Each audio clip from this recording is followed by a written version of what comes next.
Olá, crianças, tudo bem? Espero que todos estejam bem. Hoje nossa aula vai ser no livro 2 de Geografia. Daremos início ao capítulo 7, Vida e Aspectos do Campo. Vocês farão as páginas 112 a 123 do livro, ok? Na página 112 e 113, nós temos a abertura do capítulo. Então, aqui nós temos uma paisagem, né? Você sabe o que é astrofotografia? É a prática de fotografar a imensidão do céu, os astros, as estrelas e os outros corpos celestes. Para tirar as melhores fotografias, a melhor paisagem é o céu do campo, porque ele é mais limpo.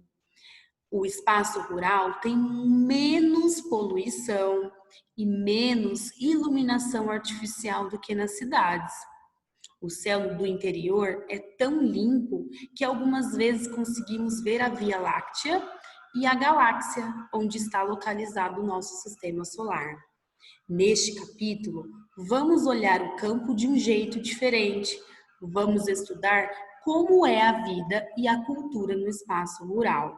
Então, sabemos que lá no campo conseguimos visualizar melhor o céu, né? Porque lá não tem poluição, não tem aquelas luzes dos postes, né? Dos faróis do carro. Então, lá nós temos, né, uma visualização melhor do céu, das estrelas, mais limpo, né? Agora, trocando ideias.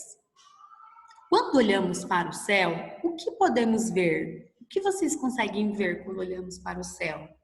E na aula online vocês me falam, ok?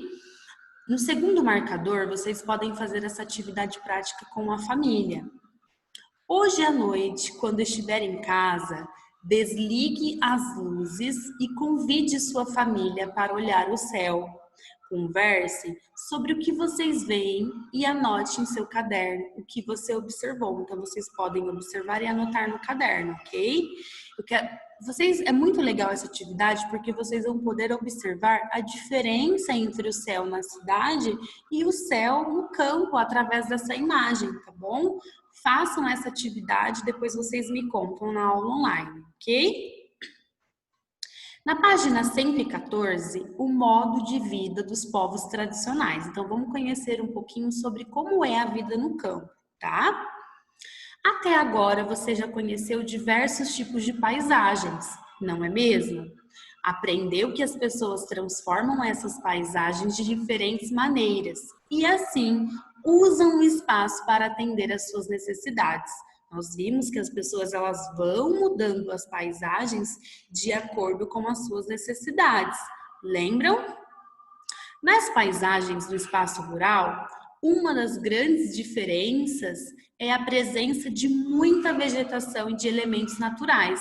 Nós vimos também na aula passada, né, na aula anterior de geografia, que no espaço rural temos mais elementos naturais e no espaço urbano mais elementos culturais, certo? No campo, moram alguns povos que dependem da natureza para manter seus modos de vida, como os indígenas e outras comunidades tradicionais, como os caiçaras, os castanheiros e os ribeirinhos. Talvez vocês já ouviram esses nomes, né? Esses termos. Para manter sua cultura e sua boa forma de viver, esses povos utilizam recursos da natureza, conhecimentos e práticas, transmitindo-os de uma geração para outra. Vamos conhecer um pouco mais sobre alguns desses povos? Sabemos também que as pessoas que moram no campo, né, elas utilizam muitos recursos da natureza.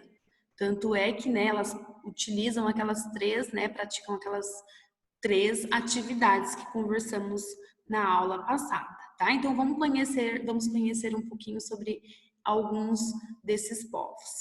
Os caiçaras são povos que vivem perto do mar, tá? Nos estados do Paraná, de São Paulo e do Rio de Janeiro, encontramos, tá, alguns povos caiçaras. Eles praticam a pesca tradicional, o artesanato e o cultivo de pequenas plantações. Sua cultura é marcada por músicas e danças, como o fandango e as cirandas, e por festas, como o reisado. Os caiçaras têm grande conhecimento das plantas e dos animais que vivem na Mata Atlântica e sabem como explorar os recursos da natureza sem destruí-los. Tá? Então, os povos, né, os caiçaras, eles vivem, né, usam bastante recursos da natureza. Agora, os castanheiros são povos tradicionais da florestas. Eles vivem geralmente nos estados do norte do Brasil, como o Pará, e acampam no meio da floresta amazônica por meses para coletar castanhas, né? Então o nominho já fala, castanheiros, o que eles fazem? Coletam castanhas, tá? Depois disso, as castanhas são selecionadas e transportadas de barco até as cidades onde são vendidas para as indústrias, tá? Então, os caiçaras vivem perto do mar. Já os castanheiros, eles vivem em florestas, tá? Para a colheita, né? Coletar castanhas. No Brasil, existem centenas de povos indígenas que vivem em várias regiões, falam línguas diferentes e possuem formas variadas de viver. Eles se relacionam diretamente com a natureza para viver, cultivando alimentos e conseguindo materiais para construir moradias, barcos, ferramentas e para fabricar utensílios e remédios. Então, esses três povos, pessoal, eles dependem, tá, da natureza.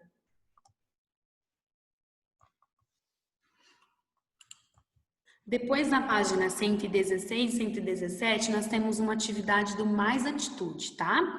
Leia o texto abaixo que trata do modo de vida de um pescador adulto caiçara.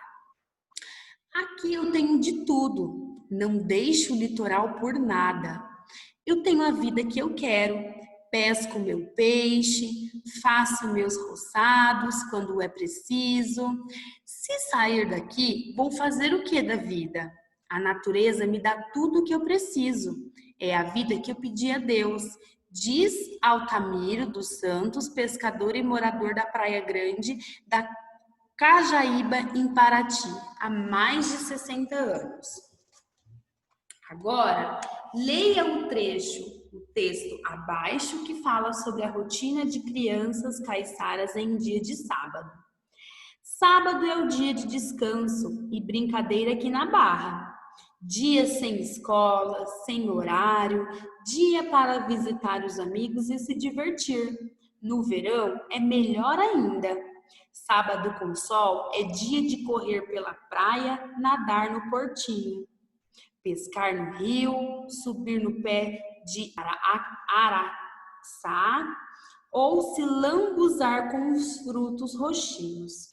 Crianças caiçaras da comunidade Armação das Baleias brincando nas águas do canal de Bertioga, na cidade de Guarujá, em São Paulo. Com base nesses dois textos, vocês vão responder a página 117, tá? Então, número 1. Com base no primeiro texto, explique como o homem caiçara obtém os alimentos necessários para a sua família. Então, é só ler o texto. 2. Com base no segundo texto, como é a rotina das crianças caiçaras no sábado? Também está no texto. Agora, 3. Junte-se em grupo para fazer uma entrevista com um funcionário da escola ou uma pessoa da comunidade onde você vive. Então, aqui vocês podem fazer com a família, tá? Se vocês não conseguirem ter contato com alguém que mora perto da sua casa, vocês podem fazer com uma família, tá? Você deve descobrir como o entrevistado obtém os alimentos necessários para o consumo. Compare a resposta dada por esta pessoa com a rotina de um pescador caiçara. Que diferenças você consegue observar? Então, é isso que vocês vão responder, tá, pessoal? Que diferenças você consegue perceber com essa pessoa que você entrevistou e com os caiçaras, tá? B. Agora converse com as pessoas do seu grupo. Vocês vão conversar com uma família ou pode ser sozinho também, tá? Qual é a diferença entre a rotina de cada um em um dia de sábado e a de uma criança caiçara apresentada no texto? Então, qual é a diferença entre a sua rotina com a rotina de uma criança caiçara como citada no texto? E aí vocês colocam. 4. Imagine que a família da criança caiçara recebeu uma proposta para vender suas terras e se mudar dali para a cidade. Coloque-se no lugar da criança caiçara e exercite a empatia para responder como você se sentiria com a possibilidade de viver com sua família na cidade. Você seria favorável ou contra a venda? Justifique sua resposta. Então, olha só, se essa criança se mudasse para a cidade, será que ela iria gostar? Será que ela estaria satisfeita? E se fosse você mudar para o campo, será que você iria gostar? Você se acostumaria à vida do campo? A vida mais tranquila, sem muitos amigos, né? Porque lá não possui tantos vizinhos como na cidade. Como seria? Então, vocês vão precisar se colocar no lugar dessa criança, caiçara, e dizer como você, né, se sentiria se você tivesse que mudar para a cidade, ok? Depois, na página 118 e 119, viver e trabalhar no campo. Você aprendeu que a relação das pessoas do campo com a terra é muito forte, com a natureza, né? Assim, os modos de viver e trabalhar são mais próximos da natureza. Alguns trabalhadores rurais, por exemplo, cuidam das plantações em seus próprios terrenos, enquanto outros realizam atividades em terras que pertencem a outras pessoas. Como você aprendeu no capítulo anterior, a agricultura é uma das principais atividades realizadas no espaço rural. Você sabia que existem 2 tipos de agricultura? Vamos conhecer mais sobre elas. Então, lembra da agricultura, plantação, colheita? Sim, então agora nós vamos ver os 2 tipos diferentes de agricultura, ok? O primeiro, na agricultura familiar. Então, nós temos a agricultura familiar. O trabalho é realizado por uma ou mais famílias. Essas famílias cultivam grande variedade de produtos, como feijão, mandioca, milho e arroz. A agricultura familiar é a mais praticada no Brasil e emprega o maior número de pessoas. Grande parte da produção de alimentos do país vem desse tipo de agricultura, tá? Então, é aquela agricultura com terreno menor, com espaço menor, em que as pessoas mesmo da família, né, trabalham juntas, ok? Ali nós temos a imagem, né? A produção familiar, além de alimentar os agricultores e suas famílias, é utilizada para abastecer os mercados locais. Na foto, agricultor da comunidade quilombola Calunga do Vão das Almas, no município de Cavalcante, no estado de Goiás, em 2017, tá? Agora lá embaixo, a agricultura industrial produz alimentos em grandes quantidades. Os proprietários investem em tecnologias avançadas como sementes selecionadas, fertilizantes e máquinas para semear e colher. Em alguns casos, são utilizados iluminação e equipamentos que permitem o trabalho durante a noite, para que a produção seja realizada 24 horas por dia. Então, olha só, na agricultura familiar, são as pessoas mesmo da família, né, ou de outras famílias. Às vezes, né, eles possuem um trabalho manual, às vezes eles não, né, não é um espaço tão grande. Já a agricultura industrial é um espaço maior, né? Às vezes é uma colheita muito grande, utilizam máquinas 24 horas por dia, tá? Olha lá, a soja, um dos principais produtos do Brasil, é produzida em larga escala em grandes e médias propriedades de terra, com o uso da tecnologia. Na foto, plantação de soja em Campo Verde, Mato Grosso, em 2008. Então, a gente mesmo, né, quando plantam muita quantidade para vender depois, como a soja, que nós utilizamos bastante, algodão, trigo, tá? Agora, na página 119, saindo do campo para a cidade. As pessoas que vivem e trabalham no campo também passam por dificuldades como a falta de terras e de dinheiro para investir nas atividades rurais.